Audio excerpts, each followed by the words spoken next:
Baik, assalamualaikum warahmatullahi wabarakatuh. Oke, anak-anak apa kabar semuanya? Baik. Kalau Bapak bilang apa kabar itu jawabnya alhamdulillah, luar biasa, Allahu Akbar. Oke? Oke. Dan lagi, apa kabar anak-anak? Alhamdulillah, luar biasa. Allahu Akbar. Oke, sebelum kita memasuki materi pada hari ini, Bapak akan memulai sedikit terlebih dahulu. Dan di mana jika Bapak bilang tepuk tangan satu kali, kalian tepuk tangan sekali. Gitu. Kalau 2 kali, begitu. Kalau 3 kali, oke. Kalau 4 kali, dan kalau 5 kali, oke. Tepuk tangan 1 kali, 2 kali, 3 kali, 4 kali, 4 kali, 5 kali, 5 kali, 3 kali.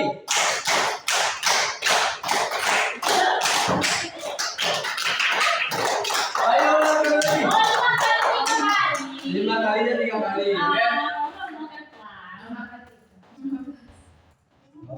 Ayo ulang. Tepuk tangan 1 kali, 2 kali, 3 kali, 4 kali, 5 kali, 5 kalinya 3 kali.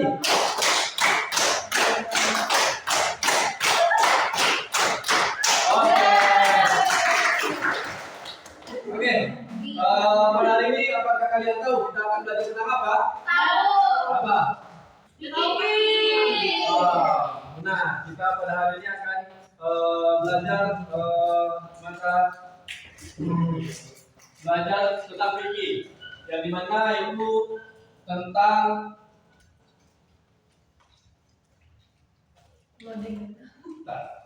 yang dimana tentang sholat berjamaah.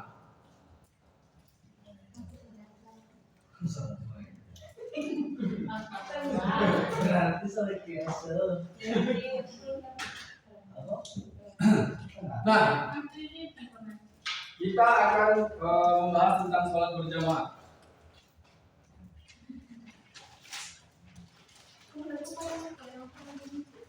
Apakah kalian tahu apa itu sholat berjamaah? Tahu. Apa itu kan? Sholat berjamaah adalah sholat rame-rame, Pak. Sholat rame-rame. Lebih spesifik lagi? Sholat berjamaah.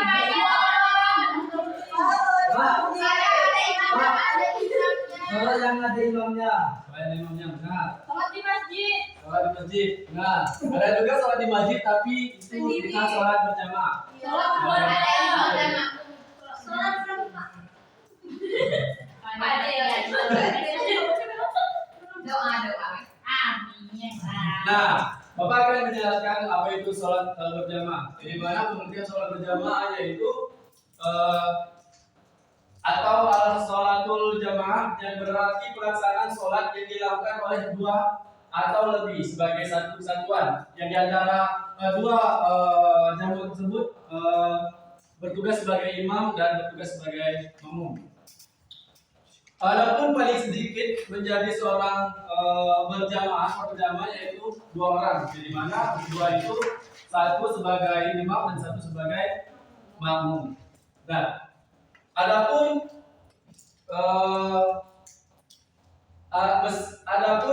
sholat Jumat yang dimana menyerahkan 40 orang berjamaah itu baru dianggap sholat berjamaah kalau sholat Jumat. Selanjutnya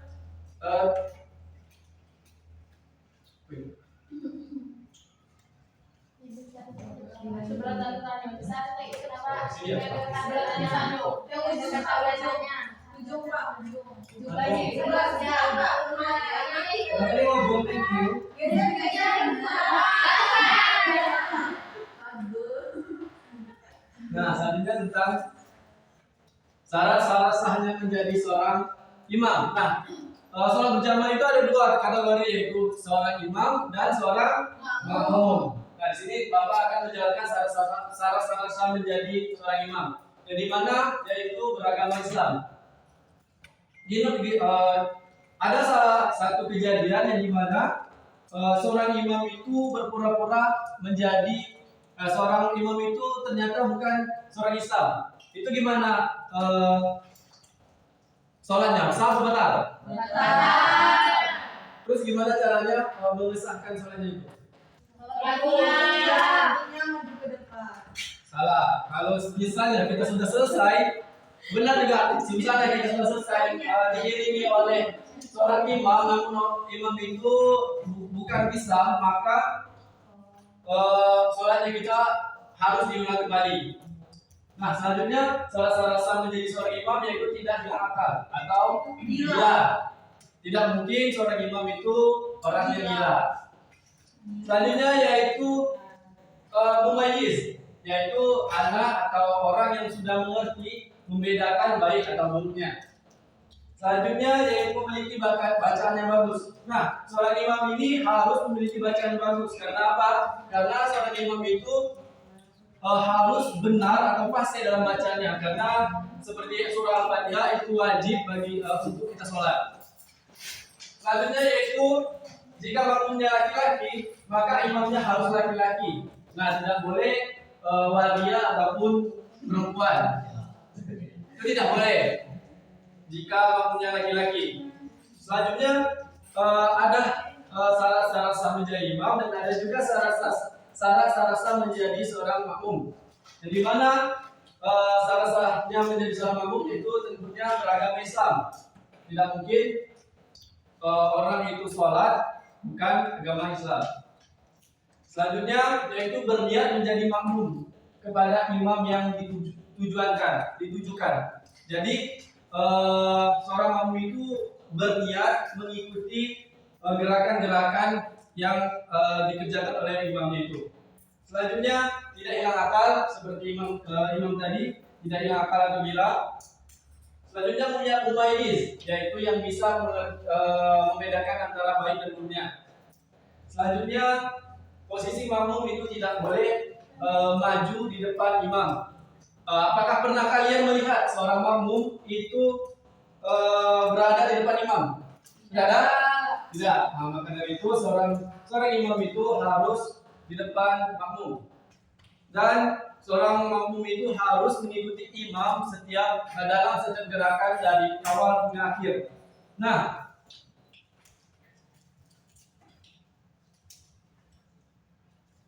selanjutnya itu tentang posisi imam dan makmum, yang dimana posisi imam itu harus depan makmum. Yang kita sudah jelaskan tadi, imam itu harus depan makmum. Selanjutnya yang kedua itu imam berada di tengah-tengah imam. Imam berada di tengah-tengah makmum. Sorry, ini ada kesalahan teknis. Yang dimana dalam Rasulullah SAW bersabda yang artinya, jadikanlah imam berada di tengah-tengah barisan dan tutuplah celah yang kosong. Hadis riwayat Abu Daud. Selanjutnya itu jika makmumnya hanya satu orang, maka posisi makmum berdiri di sebelah kanan imam dengan sedikit mundur dari pipinya. Nah, di sini Bapak akan mencontohkan bagaimana jika ada dua orang yang ingin sholat berjamaah. Untuk teman-teman Edi atau Deki atau Dio, maju ada dua orang saja.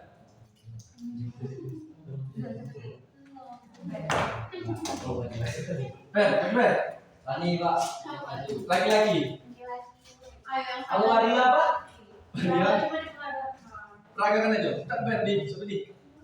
Nah, Bapak akan mencontohkan bagaimana bila kita ingin sholat berjamaah tetapi cuma ada dua orang. Nah, pertama itu Edi menjadi seorang imam. Kiblat, kita sholat itu menghadap kiblat ya. Nah, Edi ini ingin bermakmum. Nah, maka Ferdian ini ingin bermakmum. Nah, jadi posisinya itu Ferdian itu tidak boleh di belakang ini, tapi Ferdian itu harus di samping imamnya. Sedikit mundur di belakang tumitnya imam. Nah, begini. Kalau ingin sholat berjamaah hanya dua orang. Kalau perempuan Pak? Sama. Sama, kalau perempuan sama. Kalau waria beda. Kalau waria tidak. Bila kalau sama. Nah, inilah contoh bagaimana cara sholat jika dua orang yang ingin bersolat berjamaah. Selanjutnya, silakan dulu, terima kasih kepada Edi dan Berdian. Mungkin nanti Bapak akan meminta bantuannya lagi. Selanjutnya, jika makmumnya itu laki-laki dan perempuan, maka makmum laki-laki itu berada di posisi kanan imam. Sedangkan makmum perempuan itu berada di belakang makmum laki-laki. Nah, Bapak minta contoh lagi untuk Edi dan Berdian maju depan dan satu wanita, satu perempuan. Kalau saudara yang ingin aja. Oke, atau yang depan ini aja di depan. Jujur. Nah, posisi ini yang dimana imam itu di depan. Nah, makmum ini semisalkan itu ada orang tiga, dua laki-laki dan satu perempuan atau lebih perempuan ya. Maka satu perempuan. Nah, maka imam itu berada di depan. Ferdian ini makmumnya itu berada di belakang. Nah, di belakang sini sebelah kanan. Nah, dan perempuan itu harus lurus dengan laki-laki, makmum laki-laki. Nah, seperti ini. Jikalau akan masuk. Jikalau ada makmumnya perempuan satu dan makmum laki-lakinya satu. Seperti ini cara atau posisi sholatnya yang sah, benar. Nah, selanjutnya terima kasih manajer. Ada lagi dapat. Nah, nanti mungkin di Berdian berdiri sebentar. Terakhir jika makmumnya perempuan atau jamaah perempuan, namun itu berdiri di belakang imam dan jaraknya tidak lebih dari 3 hasta, mungkin satu aja lagi. Nah, semisal ada hanya satu laki-laki yang ingin bersolat dan sisanya itu perempuan, maka imam ini menjadi laki ini menjadi imam dan cowok ini menjadi imam dan sisanya perempuan tadi itu menjadi makmum, tetapi ada batas jaraknya yaitu sejauh 3 hasta atau 1,35 cm ya. Nah, itu jikalau itu ada jika ada makmum imamnya satu dan makmumnya itu semua itu perempuan. Jadi ada jaraknya ditentukan yaitu sejauh 3 hasta. Terima kasih pada Berdian. Kalau suami istri, Pak? Nah, kalau suami istri itu seperti yang tadi, dan di mana? Contoh, Pak, yang Bentar ya. Kalau suami istri, seperti ini. Kalau setahu Bapak ya mungkin ada kesalahan, tolong diperbaiki. Dan di mana? Seorang ini suami, mana ya? Maju lagi Ber. Sepertinya Bapak Fadil dan Umi Malah. yang Satu aja. Mahasiswa. Satu cewek, Bapak, biar kami paham. Ya, satu cewek dan satu cowok. Tolong Ferdian dan Lara. Sarah. Ya, udah.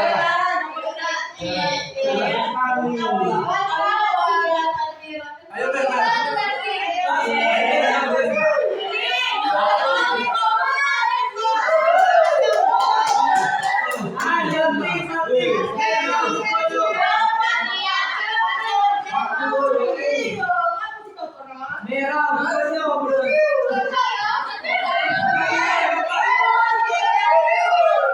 Sepertinya ini nampaknya cocok sekali ya.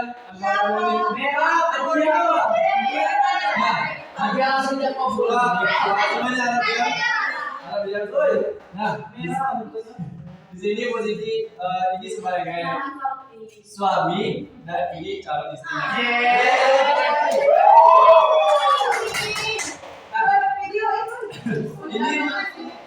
Ini seorang imam, laki-laki imam atau suaminya dan istrinya ini sebagai istrinya. Itu sholatnya itu di belakang, tepat di belakang imam. Ya.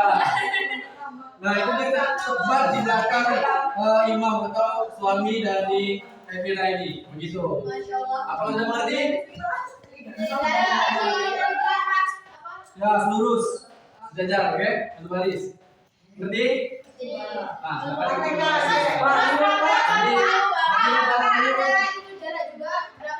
Jalan itu tidak ada. Karena mungkin karena itu kan sudah halal kan? Jadi jalan itu tidak ada. Kalian jalan itu ada sebatas beriadah.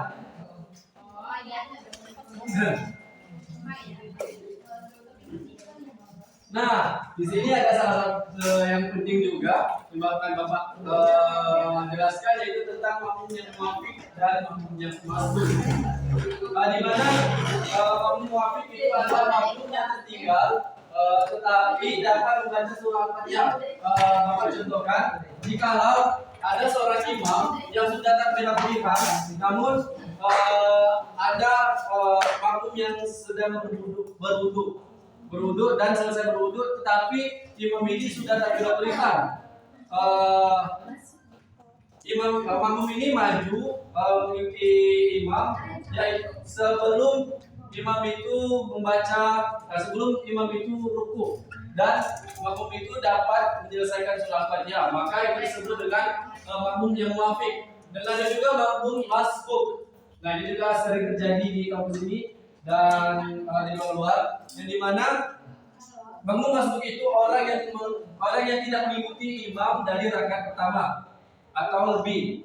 Jika imam sudah melakukan sujud, maka makmum masbuk telah takbiratul ihram dapat melakukan sujud, tapi tidak dapat satu rakaat. Bapak satu lagi minta Edi dan Deki dengan Dio untuk maju ke depan memperhatikan tentang makmum masbuk. Bapak akan menjelaskan batasan makmum masbuk mendapatkan satu rakaat atau tidak.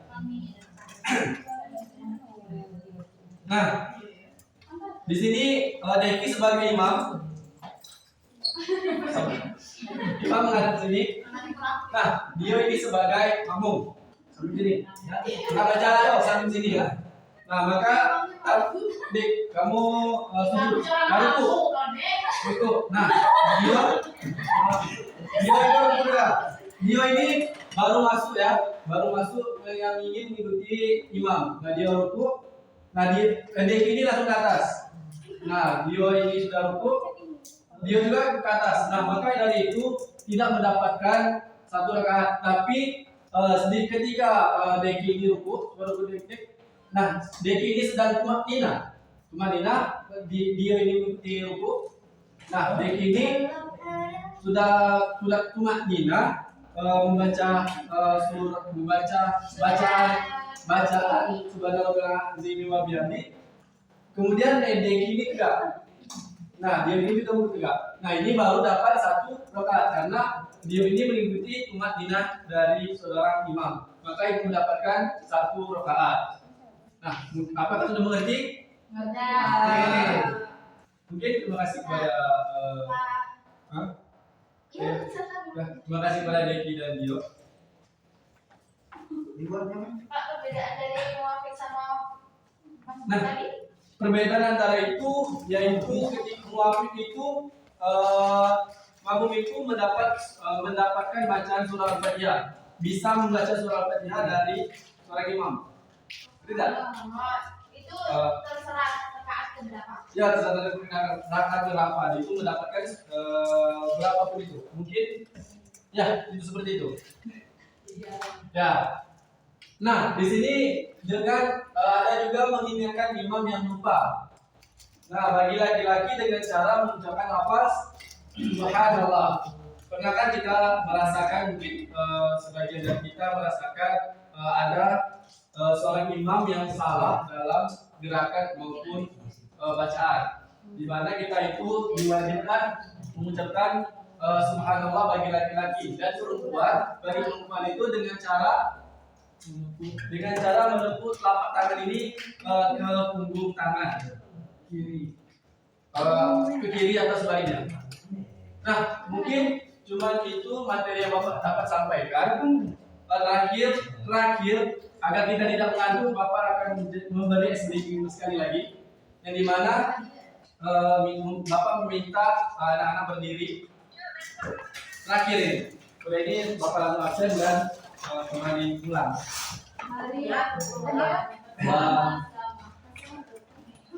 Selanjutnya, jika Bapak bilang angka 1, maka kalian membuat angka 1.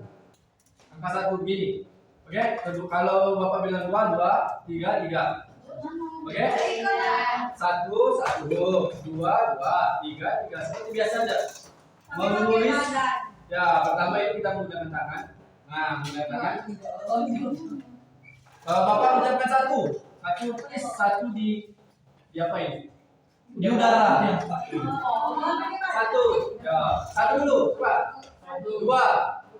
3, 4, 5. Nah, Bapak rubah tidak menggunakan tangan, tapi dengan kepala. 1. Ah, begitu. Ya, tidak. 1, 2, 3. Ayo coba ya. 4, 5. Ah, terima kasih.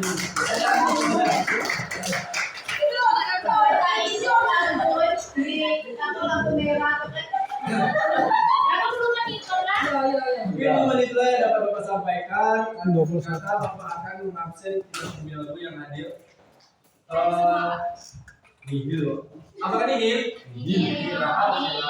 Nah, mungkin menit dapat Bapak sampaikan. Semoga apa yang Bapak sampaikan itu tadi bisa dapat kita pahami dan kita kerjakan di luar sana. Akhirul kata, Assalamualaikum warahmatullahi wabarakatuh.